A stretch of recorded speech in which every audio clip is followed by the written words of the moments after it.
Don't bother coming to Mom's birthday, my brother texted. We're doing immediate family only, real children. I'd been adopted at age 3. I replied, enjoy what they forgot. Mom's credit card debt, $240,000 that I'd paid off over 3 years. I was on her credit card accounts.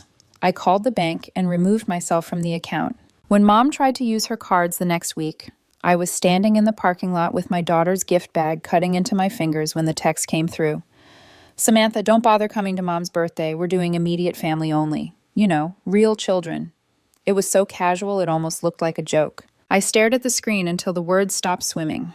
Next to me, my daughter Harper bounced on her heels, holding a handmade card she'd made for Grandma. She'd drawn a big cake with crooked candles and written Happy Birthday, Nana in bubble letters, then covered it in stickers like it was the most important mission of her life.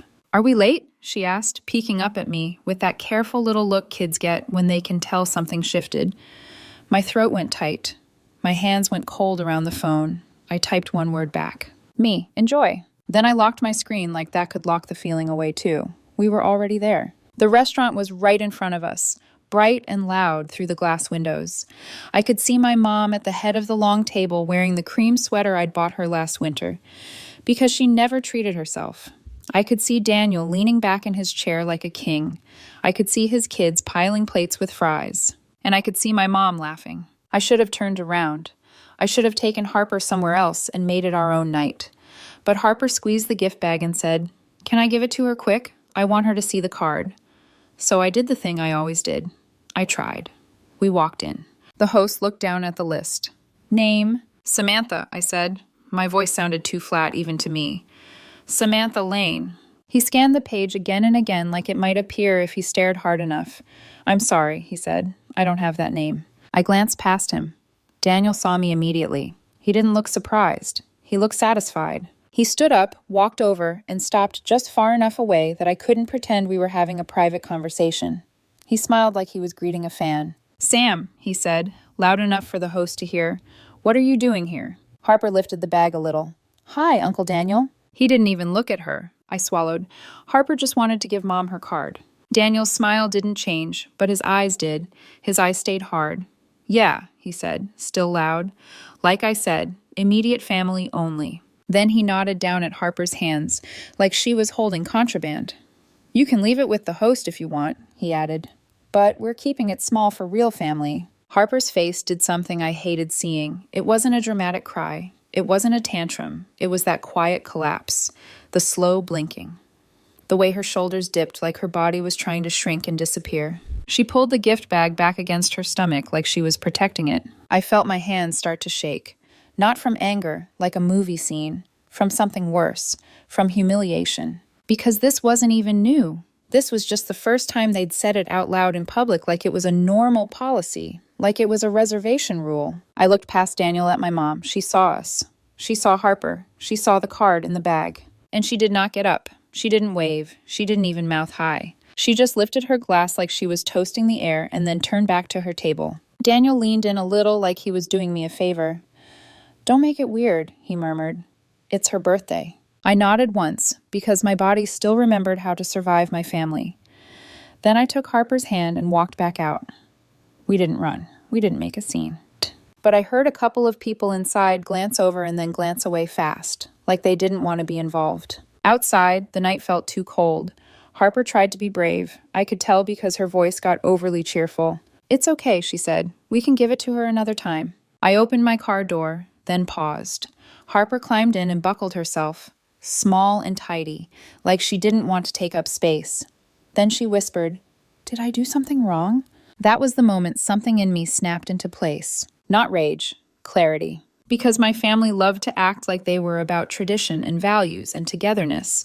But the truth was simpler. They loved control, and they loved my money. I was only immediate family when the bill came. I'm Samantha. I was 34 at the time, living outside Nashville in a house I bought with my own name on the deed, not anyone else's. I made my living as an influencer. I know how that sounds. People picture ring lights and vanity. What it meant for me was contracts, deadlines, sponsorships, analytics, and a lot of smiling on camera when I was exhausted. I built it from nothing. I built it after being told my whole childhood that I should be grateful anyone wanted me at all. I was adopted when I was 3. I don't remember the foster home. I don't remember the court day. What I remember is growing up in a house where adoption was treated like a favor I owed for the rest of my life. My mom would introduce me as our adopted one, like it was a fun fact. My dad would say, "We saved you." Whenever I disagreed with him, Daniel, my older brother, learned early that he could say almost anything to me because the adults would laugh and tell me not to be sensitive. I married young, divorced quietly, and ended up a single mom to Harper by the time she was 5. Harper was 8 now. She was polite, soft-spoken, and the kind of kid who apologized when other people bumped into her. She drew pictures everywhere, on napkins, on sticky notes, on the back of receipts.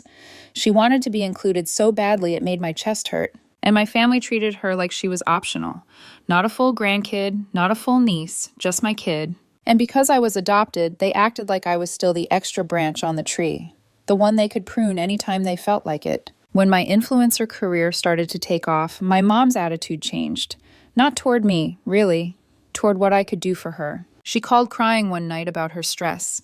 She said she was behind on bills. She said the credit cards had gotten out of hand. I remember sitting on my couch after Harper went to bed, staring at my laptop, listening to my mom sniffle like she was the victim of an invisible robbery. "I'm so embarrassed," she said. "I don't know what happened. It just built up." I asked how much. She whispered it like it might disappear if she said it softly. $240,000. I laughed once because my brain couldn't process it. Then I realized she wasn't exaggerating. She said it was medical bills, home repairs, helping Daniel when he needed it, and then the smaller things she tried to pretend were nothing. Shopping, trips, gift sprees every December to look generous. "I was trying to keep this family together, Samantha," she said. That line should have been my warning. Instead, I did what I always did. I tried to earn my place. I said I'd help. Not because I had that kind of money sitting around. I didn't. But I had steady income, and I had access to better rates and balance transfer offers because I managed my credit carefully. So we made a plan, a big, ugly plan. I refinanced part of it. I negotiated settlements on others. I moved balances. I set up auto pay. My mom begged me to be added to the accounts just to manage everything. "It'll be easier," she said. "I get confused. You're so good at this stuff." So I ended up on her credit card accounts. Not as a casual, authorized user for a gas card, as someone attached to the mess, as someone responsible if it went sideways. For 3 years, I sent money like a steady drip. Some months it was $6,500, some months it was $8,000.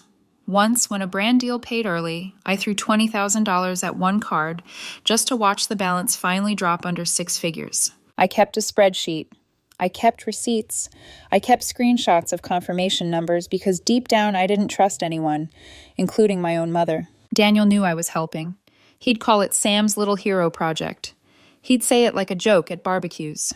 "Hey, don't worry, Mom," he'd laugh. "Samantha will pay it. She's our family ATM." My mom would do that tight little smile and say, "Oh, hush." But she never told him to stop, not once. And while I was paying off her debt, they still treated Harper like she was a guest. They'd buy Daniel's kids matching pajamas and get Harper a clearance toy.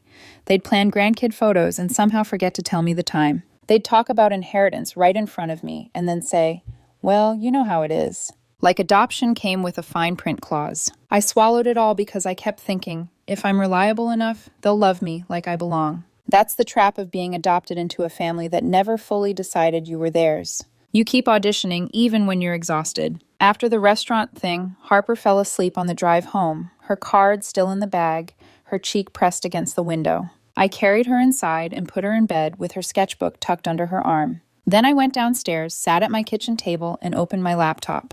I didn't cry. I didn't rant to friends. I didn't post anything. I just pulled up my spreadsheet. 3 years of payments. 3 years of me trying to buy my way into real. The final total at the bottom was almost surreal. $24,000 paid. Not promised, not intended. Paid. I stared at that number and realized something simple. They weren't forgetting I was adopted. They were using it. Real children. That wasn't a slip. That was a weapon they kept sharpened for moments when they wanted to remind me I could be put back in my place. And if I wasn't real, then I didn't need to be real responsible for my mom's accounts anymore. I looked at my phone and saw the little thread with Daniel's text still sitting there like a bruise. Immediate family only. Real children only. Fine. I could do immediate. I could do real. I could do one clean move and let it speak for itself. The next morning, Harper ate cereal at the counter and tried to act normal, but she didn't bring up Grandma. That alone made me feel sick. Kids don't stop talking about someone they love unless something tells them it isn't safe. I poured coffee, opened my banking app, and looked at the auto payments connected to my mom's accounts. There were three: a weekly payment to card A, a bi-weekly payment to card B, and a monthly payment to card C that hit like a hammer on the first of every month. I hovered over the cancel buttons. My finger didn't shake. My stomach did. Because a part of me still wanted to believe that if I held the money steady, the love would eventually follow. But Harper's small voice from last night played in my head. Did I do something wrong? I canceled all three, one by one. Each time, a confirmation screen popped up. Your scheduled payment has been canceled. I took screenshots. Then I called the bank. I put my earbuds in so Harper wouldn't hear the hold music and asked questions. When the representative came on, I kept my voice calm. Hi, I said. I'm on a joint credit card account with my mother. I need to be removed from the account immediately. She asked for verification. I gave it. She asked why. I could have dumped my whole life story into her lap. Instead, I said, I'm no longer willing to be financially liable. That was the truth, stripped down to the bones. She put me on a brief hold. When she came back, she explained the process. It would remove my name, my access, and my responsibility. My mom would remain the primary. She'd have to re-verify income for certain limits.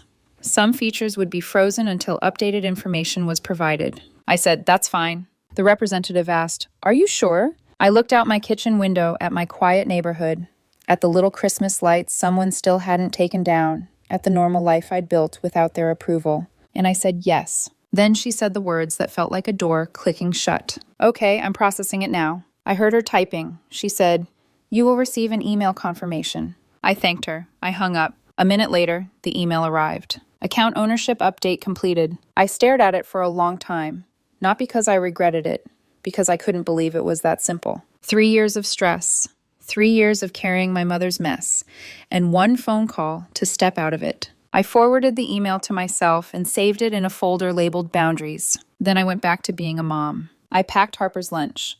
I checked her backpack. I found the birthday card she'd made for my mom sitting on the counter, untouched. Harper saw me looking at it, and her eyes flicked away like she was embarrassed to have tried. I slid it into a drawer quietly. Not because it didn't matter, because I didn't want her to see me hesitate. My mom didn't call me that day or the next, which told me everything. They weren't mad because I missed her birthday. They were mad because I didn't beg to come anyway. I could almost hear them at the table. Samantha is being dramatic. She always does this. She'll come around. That's how it always went. They assumed I would always come around, because I always had. The next week, on a Tuesday, Harper and I were in the car line at school when my phone started vibrating like it wanted to jump out of my cup holder. Mom calling. I let it go to voicemail because Harper was in the back seat, and I didn't want her hearing my mom's tone. Then it rang again, and again, and again. Harper looked up. Is Grandma okay? I forced my voice to stay light. I'll call her back after drop-off. I dropped Harper off, watched her walk in with her little backpack and her too big winter coat, then sat in my car and listened to the voicemail. My mom's voice was sharp and shaky. Samantha, call me right now. My card isn't working. None of them are working. I was at the grocery store and it declined. And people were staring like I'm some thief. This is humiliating. Call me. I stared at the dashboard. Not because I was confused, because I could picture it perfectly. My mom at the register, chin lifted, acting like the world should bend for her. The beep of decline. The cashier repeating, it's not going through. The line behind her. And my mom, for the first time, feeling what it's like to be publicly told you don't have access, to be excluded, to be embarrassed. A little later, Daniel texted, Daniel, Sam, what did you do to Mom? Then another, Daniel, this isn't funny, fix it. Then my aunt texted, which was rare. Aunt Linda, your mom says you messed with her accounts. Please tell me that's not true. I didn't answer anyone right away. I went home. I made coffee. I sat at the same kitchen table. And I made one more call just to confirm everything was locked the way it needed to be. The bank representative verified it in a calm voice. Yes, ma'am, you are no longer a party on the account. You no longer have liability, access, or permissions. That sentence hit like fresh air. Liability gone. Access gone. Permissions gone. I thanked her and ended the call. Then I called my mom back. She picked up on the first ring like she'd been holding the phone in her hand, waiting. What is wrong with you? She snapped. I'm at the pharmacy and my card. I'm not on your accounts anymore, I said. Silence. A small, stunned silence. Then she did the thing she always did when control slipped. She turned sweet. "Samantha, honey," she said, suddenly soft. "Why would you do that without talking to me?" I let out a slow breath. "Because Daniel told me not to come to your birthday. He said you were doing real children only." She made a dismissive sound. "Oh, he didn't mean that." "He said it in front of the host," I said. She waved it off verbally. Harper wouldn't even understand. My hand tightened around the phone. "She asked me if she did something wrong," I said. "So yes." She understood. My mom's voice sharpened again. "This has nothing to do with that," she said. "This is about money. You can't punish me like this." I laughed once, dry and tired. "Punish you?" I repeated. "Mom, I paid off $240,000 of your debt." She snapped immediately, like she'd been waiting. "You didn't have to do that." There it was. 3 years reduced to a shrug. A favor she didn't request. A choice I made alone. A burden I volunteered for. Not something she owed gratitude for. Not something that made me family. Just something she felt entitled to. I kept my voice calm because I didn't want to give her the satisfaction of calling me emotional. "I'm not your backup bank anymore," I said. "If I'm not real family, I'm not real financial support." She started crying. Not quiet crying. The dramatic kind. "You're abandoning me," she sobbed. "No," I said. "I'm protecting my kid." Then she changed tactics. "What am I supposed to do now?" she demanded. "They're going to charge fees. They're going to—" "You'll have to call the bank and set up your own payments," I said. "You know I don't understand that stuff." "You'll figure it out," I said. "Or Daniel will help. He's the real child." Then I ended the call. I didn't slam the phone down. I didn't block her right away. I just set it on the table and stared at my hands. My hands weren't shaking anymore. That felt new. The fallout came fast. My phone looked like a slot machine. Calls from my mom. Calls from Daniel. Texts from cousins I hadn't talked to in months. A message from my dad in all caps, like he was trying to scare me back into place. "Dad, you can't do this to your mother." I didn't answer. By the afternoon, Daniel showed up at my house. He didn't knock politely. He pounded. I checked my camera first because I wasn't going to let him stomp into my space like he owned it. When I opened the door, he stood there with that familiar expression. Not concern. Outrage. Like I had stolen from him personally. "You're out of line," he said. "Her cards are getting declined everywhere. She's embarrassed." I leaned against the doorframe. Behind me, Harper was in the living room coloring, quiet as a mouse. I told her we were having a grown-up talk at the door. Daniel glanced past me like he was looking for her, then looked back at me. "You did this because you didn't get invited to a dinner," he scoffed. "I did it because you humiliated my daughter," I said, "and because you called me not real." Daniel rolled his eyes like a teenager. "Oh my God," he said. "You're still on that?" "You know Mom gets sensitive. We didn't want drama on her birthday." "You didn't want me there," I corrected. He shrugged. "We wanted it simple." "You wanted it funded," I said. His face twitched. He knew. He knew how much I'd been paying. He knew I'd cleaned up her mess. And he still thought he could talk to me like I was lucky to be allowed near them. Daniel took a step closer and lowered his voice like he was trying to be persuasive. "Just call the bank and fix it," he said. "She'll calm down and we'll move on." I nodded slowly. "No," I said. He blinked. "What?" "I'm done," I said. "I'm done paying for a family that treats me and my kid like we're optional." He scoffed again. "You're being dramatic." I smiled once, tight. "I'm being consistent." "I said you wanted real children only," I continued. "So I removed myself from being responsible for her debt. Real kids don't get used like that." Daniel's mouth opened like he wanted to launch into a speech, but Harper's laugh floated from the living room, soft and unaware. Daniel heard it. His eyes flicked past me again, and for a split second I saw annoyance, like my child's presence was an inconvenience. That was all I needed. I straightened and said, clear and calm, "You need to leave." Daniel stared at me like he couldn't believe I was saying it out loud. "This is Mom's money," he snapped. "No," I said. "It was her debt, and it was my money paying it. That's over." He pointed at me like I was a stranger. "You're going to regret this." I held his gaze. "Maybe," I said, "but Harper won't." Then I closed the door. I locked it, and I stood there for a moment, breathing like I'd just run upstairs. Not because I was scared, because it felt like stepping out of a storm and realizing the air was still. That night, my mom sent a long text, paragraphs of guilt, of rewriting history, of calling me ungrateful, of reminding me how lucky I was. They adopted me. That line used to work on me like a leash. This time, it just made me feel empty. Because who says that to their kid? Who keeps receipts on love like that? I didn't reply. Instead, I went to Harper's room. She was sitting on her bed with her sketchbook open. She'd drawn our little car outside the restaurant. In the picture, she and I were holding hands. The restaurant windows were big and bright. Inside, she'd drawn stick figures at a table, but she'd made their faces blank. No eyes, no smiles, just empty circles. My chest squeezed. I sat beside her. "Hey," I said softly, "can I ask you something?" She nodded without looking up. "Did it hurt?" I asked, "when Uncle Daniel said that stuff?" Her pencil paused. She shrugged. "Tiny." Then she said very quietly, "I think Grandma doesn't like me." I swallowed hard. "That's not because of you," I said. "That's because Grandma has problems with her own heart." Harper glanced at me, uncertain. "Am I still your real kid?" My throat closed. I wrapped an arm around her shoulders. "The realest," I said. "The only thing that matters." She leaned into me like she'd been holding her breath all week. Then she whispered, "Can we do our own birthday thing for her?" I almost laughed. Of course she still wanted to be kind. That was Harper. I kissed the top of her head. "We're going to do our own thing," I said, "but not for her." Her brow furrowed. "For who?" "For us," I said. The next few days were loud on my phone and quiet in my house. My mom tried calling from different numbers. Daniel's wife left a voicemail about family values. My dad texted again, demanding I make things right. And then the messages got more desperate. Because it wasn't just embarrassment at the grocery store. It was reality. Without my payments, the balances started climbing again. Late fees hit, interest hit, and my mom, who had gotten used to living like the debt didn't exist, ran face first into it. A week after the birthday dinner, I got a text from my mom that was short and sharp. "Mom, the bank says I have to set up a payment plan or they'll lower my limit. I need you to come with me." I stared at it for a while. Then I typed one sentence. "Me, you'll need to handle your accounts yourself." She replied immediately. "Mom, after everything we did for you." There it was again. The adoption card. The "you owe us for choosing you" card. I didn't argue. I didn't defend myself. I just replied, "Me. I won't fund a family my child isn't part of." Then I put my phone face down. The consequences were messy, but predictable. My mom told everyone I abandoned her. Daniel told people I was punishing Mom for attention.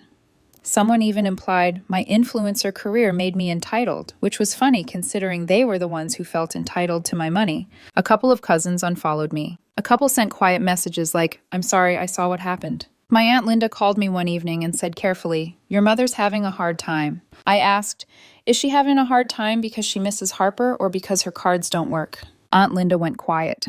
That answer was enough.